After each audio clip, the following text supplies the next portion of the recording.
На Арском кладбище Казани сегодня осветили и установили купол и крест на старинную старообрядческую часовню.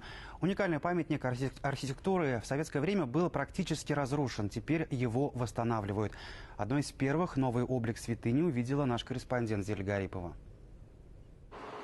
Скрытая от посторонних глаз старинная часовня расположена в глуби Арского кладбища. Подойдя поближе, отвести взгляд невозможно. Выполненная в псевдорусском стиле, это не просто старообрядческая святыня, а уникальный памятник архитектуры. Часовню построили во второй половине 19 века. Имя архитектора неизвестно. В основном она была для отпевания умерших и поминовения умерших. То есть в родительские дни поминовений собирались верующие и совершали молитвы о упокоении своих братьев и сестер.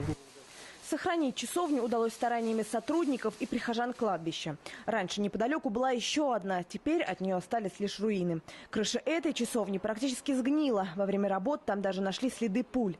Теперь установили новый медный купол с цветочным орнаментом. Он в точности повторяет оригинал. И купол, и крест перед установкой осветили.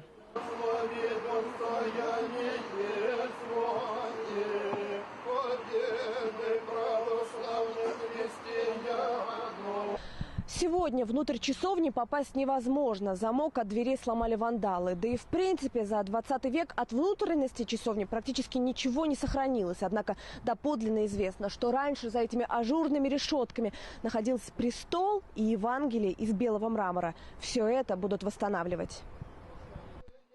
Воссоздать убранство старинной часовни помогают верующие. Здесь хотят, как и прежде, проводить службы. Планируют заменить крышу склепа купца Шамова. Разрушает святыни не только время. Старинные надгробия уничтожают вандалы. Тем не менее, восстанавливать будут каждую святыню. Сейчас в администрации города оформляют документы для передачи бесхозной часовни общине. Зиля Гарипова, Ильдар Галиуддинов, Вести, Татарстан.